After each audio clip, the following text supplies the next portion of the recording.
इस वाली video lecture में हम आपको सिखाएंगे जो मॉडल पेपर है 2022 और 23 का, इसकी ओटीओ को किस तरीके से सॉल्व करेंगे। तो पहले नंबर की ओटी में बोला गया है 26,91 का एचसीएफ फाइंड करना है। तो देखो 26 के जब अपन फैक्टर करेंगे, 26 के जब अपन फैक्टर करते हैं तो फैक्टर होते हैं 2 मल्टीप्लाई 13, और 91 के जब फैक्टर करेंगे तो होती है 7 मल्टीप्लाई 13। तो यहाँ पर देखो 13 कॉमन आ रहा है, तो यहाँ पर जो आंसर होगा वो आपका 13 हो जाएगा। आगे क्या बोला गया है, the zero of the linear polynomial, यानी कि इस लीनियर पोलिनोमियल का जीरो फाइंड करना है। तो देखो लीनियर पोलिनोमियल का जब जीरो फाइंड करेंगे तो इसे जीरो के इक्वल मानेंगे, तो ए एक्स प्लस बी इक्वल में जीरो हो जाएगा। अब ए एक्स की वैल्यू कितनी हो जाएगी, ये प्लस का इधर भेजेंगे माइनस का। अब एक्स की वैल्यू कितनी हो जाएगी, ये मल्टीप्लाई में डिवाइड में, तो माइनस की बी अपॉन ए, तो यहाँ पर आ जाएगा माइनस बी अपॉन ए। आगे देखो, वैन जब इस टाइप की सिचुएशन है तब सिस्टम ऑफ इक्वेशन, यानी कि ये इक्वेशंस का एक सिस्टम है, तो इस केस में इस सिस्टम की किस टाइप के हल होंगे। तो ध्यान रखें, जब ratio a1 upon a2 is equal है b1 upon b2 is not equal है c1 अपॉन c2, तो इस केस में जो लाइंस होती हैं वो पैरेलल होती हैं, और पैरेलल वाले केस में की जो सॉल्यूशंस होते हैं वो होते ही नहीं है, मतलब नो सॉल्यूशन होती है। तो इसमें जो आंसर आएगा वो नो सॉल्यूशन है, ठीक है। तो ध्यान रखें इस केस में सॉल्यूशन नो होती है, यानी कि नो सॉल्यूशन होती है सिस्टम के पास।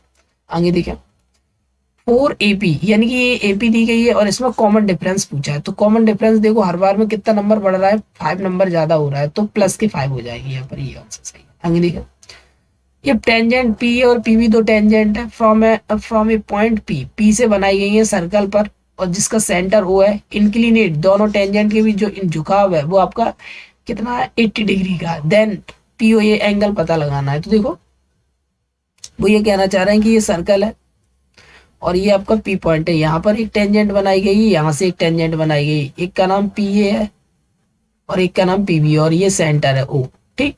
अब वो कह रहे हैं पी ओ ए पता लगाना, मतलब ये एंगल पता लगाना। तो ध्यान रखें, कभी भी एक्सटर्नल पॉइंट से दो टेंजेंट बनाते हैं सर्कल पर, ड्रॉ करते हैं, तो ये जो टेंजेंट होती है वो कॉन्ग्रेंट ट्राइंगल का ट्राइंगल बनाती है। और कॉन्ग्रेंट ट्राइंगल की प्रॉपर्टी होती है कि जो एंगल होते हैं उनके करस्पॉन्डिंग पार्ट, एंगल कह लें या करस्पॉन्डिंग पार्ट कह लें, इक्वल होते हैं, यानी करस्पॉन्डिंग पार्ट में सारे लोग आ जाते हैं। तो इसके एंगल जो है ना, ये एंगल इस वाले के इक्वल होगा, ये एंगल इस वाले के इक्वल होगा, क्योंकि ट्राइंगल ही कॉन्ग्रेंट है। तो यहाँ पर ये पूरा कितना है, 182, पूरा जो है ना 80 डिग्री का दिया गया है, तो यहाँ कितना हो जाएगा 40, ठीक। और ये रेडियस है और ये टेंजेंट है, तो यहाँ पर रेडियस टेंजेंट पे परपेंडिकुलर होती है, तो यहाँ हो जाएगा 90। अब देखो ये हो गया 40, ये हो गया 90, बचा ये, तो ये कितना होता है, ट्राइंगल के सभी एंगल का सम कितना होता है। अगर हम ये देखें, इस ट्राइंगल के सभी एंगल का सम देखें इस ट्राइंगल के, तो 180 होता है। तो यहाँ कितना हो रहा है, 90 प्लस 40 प्लस इस वाले एंगल को पता नहीं तो एक्स मान लो, बराबर में कितना आएगा 180। अब देखो एक्स एक्स इक्वल में ये दोनों ऐड कर देंगे कितना आएगा 130, तो 180 माइनस के 130 माइनस कर देंगे कितना आ जाएगा 50। तो इस तरीके से हम देख रहे हैं यहाँ पर जो वैल्यू आ जाएगी वो आपकी 50 डिग्री आ जाएगी, ये आंसर, ठीक। आगे देखें, वो कह रहे हैं side of two similar triangles, यानी कि दो सिमिलर ट्राइंगल्स है, उनकी साइड का रेशियो दिया गया है 4:5, 4:9।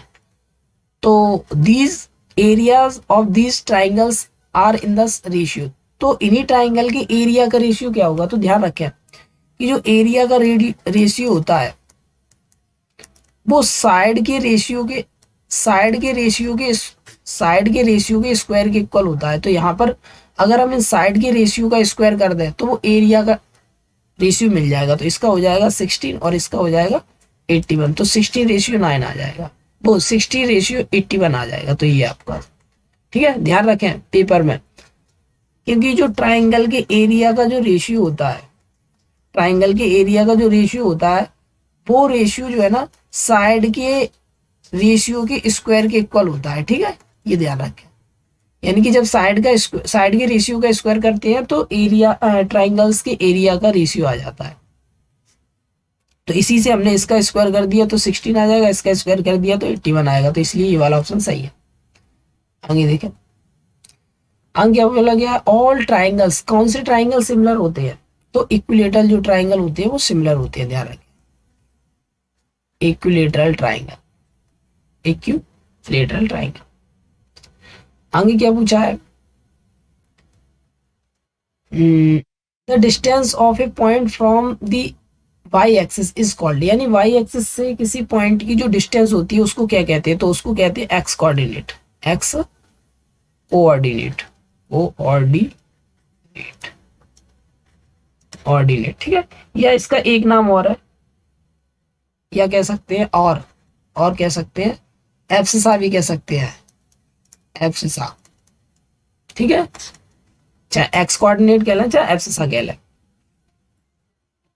अंग क्या बोला गया, if the height of the tower and the length of the shadow are same, एक टावर है और उसकी शैडो ही है और ये दोनों जो है ना सेम है, then the angle of elevation of then the angle of elevation of the sun will be, तो देखो जब टावर हो और उसकी शैडो दोनों जो है ना, टावर की हाइट और उसकी शैडो दोनों सेम आ जाए, तो इस केस में जो है ना एंगल जो बनता है वो 45 डिग्री का बनता है, ठीक है, ध्यान रखिए हमेशा, ठीक, 45 डिग्री जो एंगल बनेगा जब भी उसकी हाइट उसकी शैडो की इक्वल होती है, तो यहाँ जो एंगल बनता है वो 45 डिग्री का बनता है।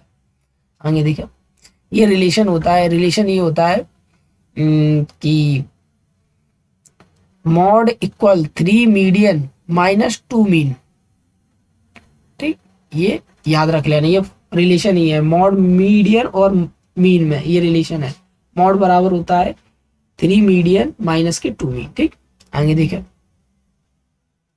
Formula for the circumference of the circle of the radius, अगर सर्कल की रेडियस को आर मान ले तो उसकी सर्कमफेरेंस कितनी होगी, 2 पाई आर, ये फॉर्मूला ही है 2 पाई आर।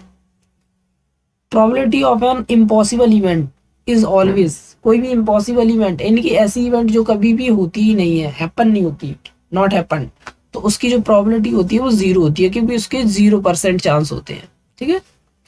तो ध्यान रखें कि जो इम्पॉसिबल इवेंट होती है उसकी जो प्रोबेबिलिटी होती है वो 0 होती है, अगर पॉसिबल होती, डेफिनेट मतलब सर्टेन होती, तो उसकी प्रोबेबिलिटी 1 होती। तो ध्यान रखें यहाँ इम्पॉसिबल दिया गया है, इसके लिए प्रोबेबिलिटी कितनी होगी, हमेशा 0।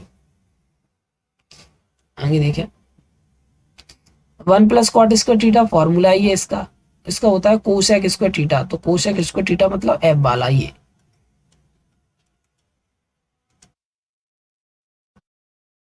ठीक। आगे देखें, कॉस 90 माइनस थीटा, ये फॉर्मूला होता है साइन थीटा का, सेकंड नंबर का ये। टेन थीटा होता है साइन थीटा बटे कॉस थीटा, ये तीसरा। और ये discriminant of quadratic equation, quadratic equation जो होता है उसका डिस्क्रिमिनेंट होता है वी स्क्वायर माइनस 4ac, तो ये बी, ये वाला ऑप्शन 4 नंबर का। स्टैंडर्ड फॉर्म है क्वाड्रेटिक इक्वेशन का जो स्टैंडर्ड फॉर्म होता है वो ये A X square plus B X plus C equal 0, ये आपका 5 नंबर है। Root of the quadratic equation not real, यानी कि किस केस में जो है ना क्वाड्रेटिक इक्वेशन की नॉट रियल होती है, तब 0 से छोटी वैल्यू होती है, तो उस केस में जो रूट्स होते हैं वो नॉट रियल होते हैं, तो 0 से छोटी है, डिस्क्रिमिनेंट मतलब डिस्क्रिमिनेंट की वैल्यू 0 से छोटी हो जाए, तो ये वाला ऑप्शन है 6 नंबर, ठीक। आगे देखें, write the formula of sum of first nth term of an AP, यानी एपी के n टर्म के सम का फॉर्मूला बताना है, तो फॉर्मूला होता है S N equal n/2 bracket में 2a प्लस n-1 और d। आगे देखो, right the distance of the point from the origin, यानी इस पॉइंट की ओरिजिन से डिस्टेंस क्या होती है, रूट के अंदर x square plus y square, ठीक। आगे देखें, definition of line of sight, ये डेफिनेशन लिखिए आप यहाँ से नोट कर सकते हैं। How many parallel tangent can a circle have, यानी कि एक सर्कल होती है, इसके पास कितनी टेंजेंट पैरेलल होती है, तो ध्यान रखें 2 होती है, 2 टेंजेंट पैरेलल बना सकते हैं। अगर अपन ऐसे बनाएंगे तो केवल 2 टेंजेंट पैरेलल होंगी, ठीक, क्योंकि वैसे तो बहुत सारी लाइन हो रही है लेकिन ये टेंजेंट पूछ रहा है, तो टेंजेंट एक ये होगी एक होगी, तो 2 यानी कि 2 आप बता सकते हैं 2। Right the formula of the length of the arc of the circle, यानी कि आर्क की लेंथ का फॉर्मूला बताना है, तो फॉर्मूला होता है थीटा बाई 360 डिग्री मल्टीप्लाई में 2 पाई आर, ठीक। Right the formula of the volume of the cylinder, cylinder के वॉल्यूम का फॉर्मूला बताना है, सिलेंडर के वॉल्यूम का फॉर्मूला होता है पाई आर स्क्वायर एच, ठीक। इस तरीके से ये आपकी ओटी होती है, कितनी 1 2 3 4 5 6 7 8 का 8, 1 2 3 4 5, एक, हाँ एक डेफिनेशन ही है 6, ठीक। इस तरीके से आपकी मैचिंग होती, मतलब ओटी होती है वन वर्ड वाली। आगे देखें, ट्रू फॉल्स भरना है। रूट 3 कैसा नंबर है, तो रूट 3 इरेशनल है, नहीं रॉन्ग है, फॉल्स, क्योंकि रूट 3 इरेशनल है।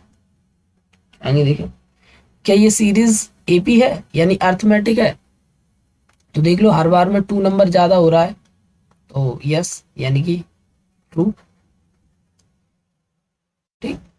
The hypotenuse is the longest side of the right angle triangle, यानी कि राइट एंगल ट्राइंगल जो होता है, राइट एंगल ट्राइंगल इस टाइप का बनता है।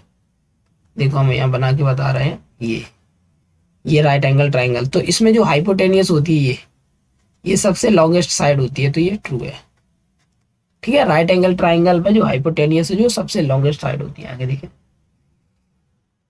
इस और इसके जो मिड पॉइंट है वो ये है, देखते हैं, इसको इसको ऐड करो, -4 को -4 को ऐड करेंगे +4 से, डिवाइड बाई 2 कितना आएगा, 0/2, कैंसिल कर देंगे 0।